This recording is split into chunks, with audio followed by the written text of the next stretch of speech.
Hundreds of women across the country have been protesting against the Supreme Court of India. Why? Because when a woman accused the Chief Justice of India of sexual harassment, the Supreme Court threw the due process right out of the window. Due process means that if women say they are sexually assaulted, they have a system in place that will listen to them. But Indian women didn't always have this system, and the story of how we got it starts with one woman, Bhavri Devi.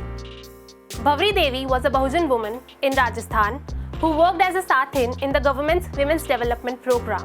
In 1992, as a part of her job, she informed the police that a Gujjar family was going to marry off their infant daughter who was 9 months old. The police stopped the wedding, but the family was enraged that a lower caste woman had publicly challenged them. The next night, the baby was put through a marriage anyway. Then, 5 men attacked Bhavri Devi and her husband and raped her in front of him. Bhavri Devi, a vulnerable, injured Bahujan woman, refused to be silenced. She put her faith in the justice system. But the police and the courts accused her of lying. When the case reached a trial court, her rapists were acquitted for bizarre reasons.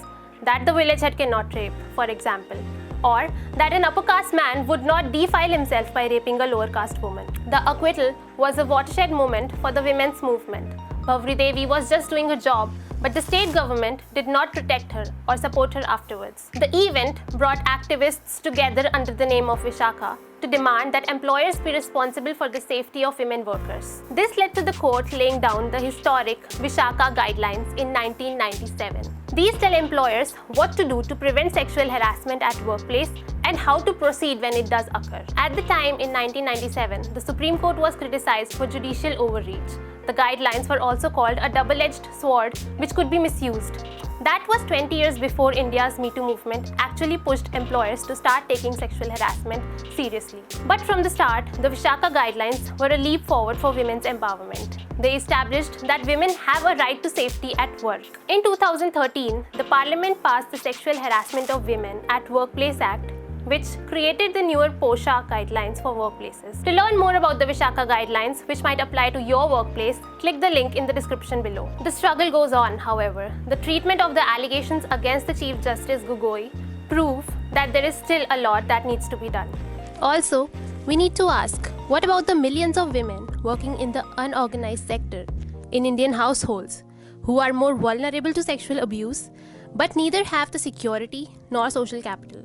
Does the law actually make any difference to their lives?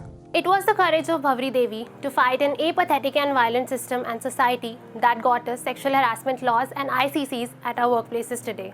She was a Bahujan woman, and it's important to recognize that. The fight and role of marginalized women in the struggle for gender justice do not get due credit even today. Case in point, the Indian edition of the Me Too movement. Bhavri Devi never got the justice she fought for. Her rapists are still free. Her appeal was heard just once in 22 years. And as she said, the only option I have is to fight. I may not get justice, but others will.